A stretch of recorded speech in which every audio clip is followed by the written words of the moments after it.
when my recording suddenly ended, and so I'll continue from there. The purpose of this stanza over there, and what Eliot is trying to say, that writer has to keep his emotions and personalities aside, away from his art or her art. Why?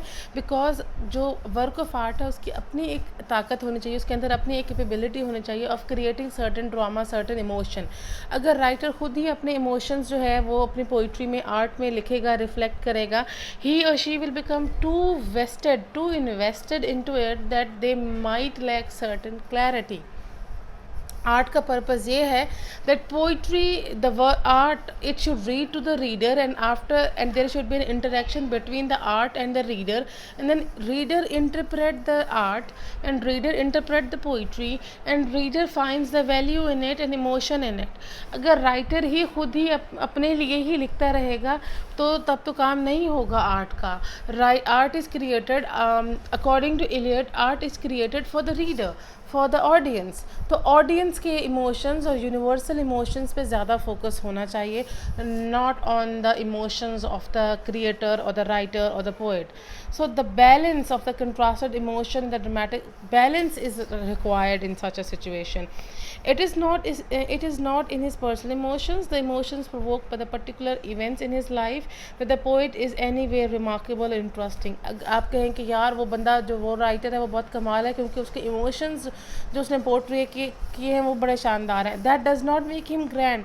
अच्छाई, रिमार्केबिलिटी कहाँ से आती है? His particular emotions में भी simple और crude और flat.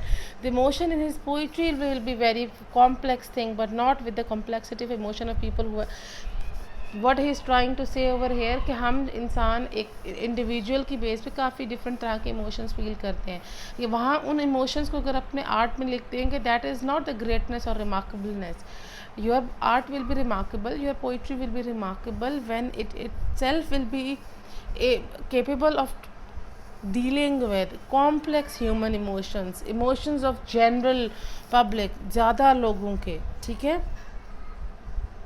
One error in fact of eccentricity. Eccentricity जो है ना, इसेंट्रिसिज्म के ख़िलाफ़ है एलियट. सो ही सेज कि इसेंट्रिसिज्म में जब लोग अपने पे ही फोकस होके आर्ट क्रिएट करते हैं, उसका सबसे बड़ी गलती क्या है? That eccentricity in poetry is to seek for new human emotions to express, and in this search for novelty in the wrong places it discovers the perverse. कि हम जो है न्यूनेस के चक्कर में, न्यू इमोशंस क्रिएट करने के चक्कर में पड़े रहते हैं. लेकिन the business of the poet is not to find new emotions, but to use the ordinary ones and in working them up into poetry to express feelings which are not in actual emotions at all.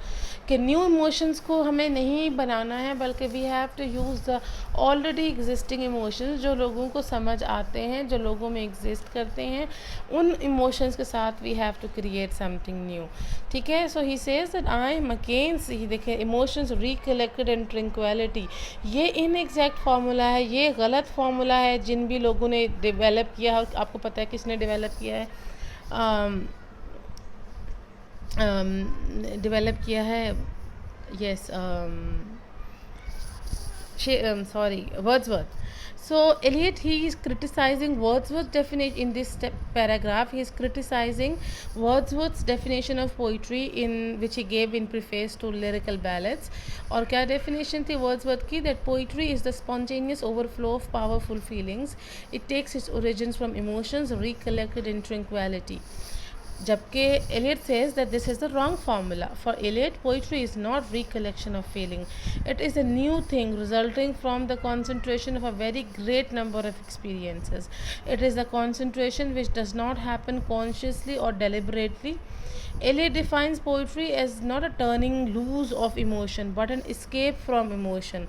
ये मैंने highlight किया हुआ है that for Eliot poetry is not a turning loose of emotion but an escape from emotion. It is not the expression of personality but an escape from personality. अगर हम फिर से Wordsworth की डेफिनेशन को देखें, poetry spontaneous overflow of powerful feelings. और किसकी feelings है? रिकलेक्शन ऑफ फीलिंग्स किसकी हैं? पोइट की है.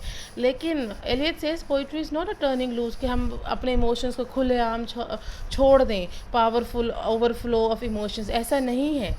एन एस्केप फ्रॉम इमोशन, हमने अपने इमोशन से ही तो छुटकारा पाना है। हमने अपने आप को एक तरफ रख के इम्पर्सनलाइज होके ऑब्जेक्टिव होके we have to create the art. It is not expression of personality but an escape from the personality which results in creation of great art. But of course, only those who have personality and emotions know that it means to want to escape from these things.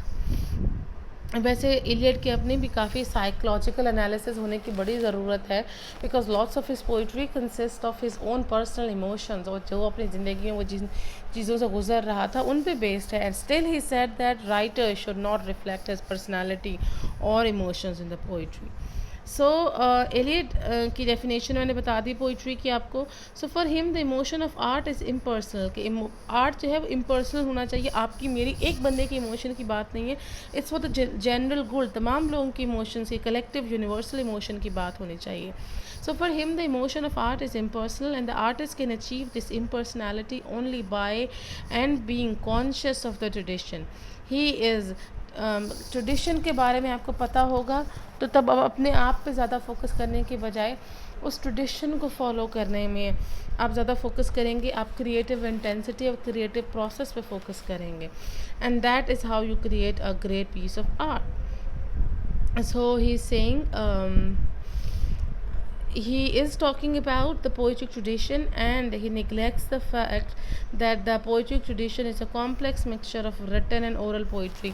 वो ये बात नहीं देख रहा है कि जब जब आर्ट क्रिएट किया गया है there has to be personal emotions and feelings and experiences, but he is negating the fact, he is just focusing, human tradition पे फोकस करना है, अपनी पर्सनैलिटी को और अपने इमोशंस को एक तरफ रखना है, फोकस करना है क्रिएटिव प्रोसेस पे, क्योंकि writer is just a medium.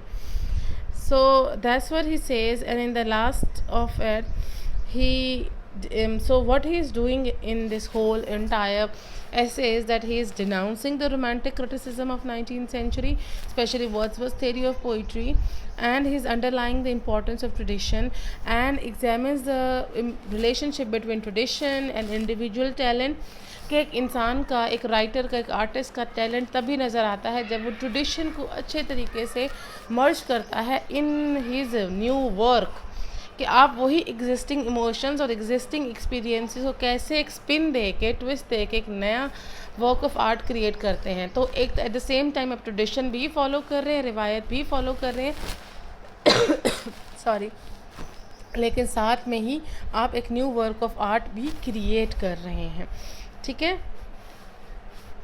सो जो थर्ड उसने जो है ये उसका कंक्लूजन है, थर्ड पार्ट ऑफ द ऐसे he saying that this essay proposes to halt at the frontier of metaphysics or mysticism and confine itself to such practical conclusions and can be applied with a responsible person interested in poetry. He says that lots of people are going to criticize me, but जो लोग interested हैं greatness of art को achieve करने में, उनको मेरी बात ज़रूर समझ आएगी। To divert interest from the poet to the poetry is a laudable aim, कि हमारा focus poetry पे होना चाहिए, poet पे नहीं होना चाहिए। This is the biggest aim, for it would reduce to a just estimation of actual poetry, good and bad. जब भी हम एक पोइट्री को अच्छी या बुरी पोइट्री कह सकेंगे अगर हम सिर्फ और सिर्फ पोइट्री पे फोकस करेंगे। There are many people who appreciate the expression of sincere emotion in verse and there is a smaller number of people who can appreciate technical excellence, but very few know that there is expression of significant emotion which has its life in the poem and not in the history of the poet. Poet का emotion नहीं, लेकिन वो pome जो emotion present कर रही है, वो poetry से जो इमोशन जनरेट हो रहा है उसकी बहुत सिग्निफिकेंस है, उसकी बहुत इंपॉर्टेंस है, और वो ही हमें अंडरस्टैंड करने की ज़रूरत है। जब हम कहते हैं ना वाई ही सेइंग कि हमें पोइट को अपने इमोशन को साइड पे रखना चाहिए, जब मैंने आप लोगों को ऑन हिज ब्लाइंडनेस मिल्टन की एक पैराग्राफ, एक स्टैंजा दिया और कहा इसे एनालाइज करें, आप में से जिन लोगों को पता था कि वो ये मिल्टन ने लिखा है और जिनको पता था कि मिल्टन ब्लाइंड था, आप लोगों ने फ़ौरन उस स्टैंजा को मिल्टन की ब्लाइंडनेस, उसकी करंट फिजिकल स्टेट से और उसकी राइटिंग से जोड़ दिया, ठीक है। This is what it happens, he says, जब हम एक राइटर अपना इमोशन लिख देता है अपने पोइट्री में, तो लोग राइटर को ही इंटरप्रेट करते रहते हैं, उसी को एनालाइज करते हैं, उसी को स्टडी करते हैं, उसी की हिस्ट्री को पढ़ते रहते हैं, असल जो फोकस है आर्ट से, पोइट्री से, वो हट जाता है। अगर आप लोगों को पता ना होता ये पीस ऑफ पोइट्री मिल्टन ने लिखा है, अगर आपको ना पता होता वो ब्लाइंड था, तब आप उसको कैसे इंटरप्रेट करते? That is the real emotion when you just focus on the work of art and you value it, you interpret it, you analyse it for what it is. अच्छा है, बुरा है, जो भी है वो वही लाइन्स हैं जो आपके सामने लिखी हुई हैं। You do not know the writer, for you writer is dead. That is how we create a good piece of art which, और उसी पीस ऑफ आर्ट को पढ़ के ही हम अच्छी और बुरे का डिफरेंस कर सकते हैं। ठीक है, and that is how we become conscious writers, and as an artist we have to be conscious. Eliot agrees that there will be lots of people, many people who will disagree with him, but he says अगर चंद लोग भी मेरी इस point को, इस मेरी बात को समझ लेंगे, that will be an achievement for me. So this is the essay talent and tradition and individual talent.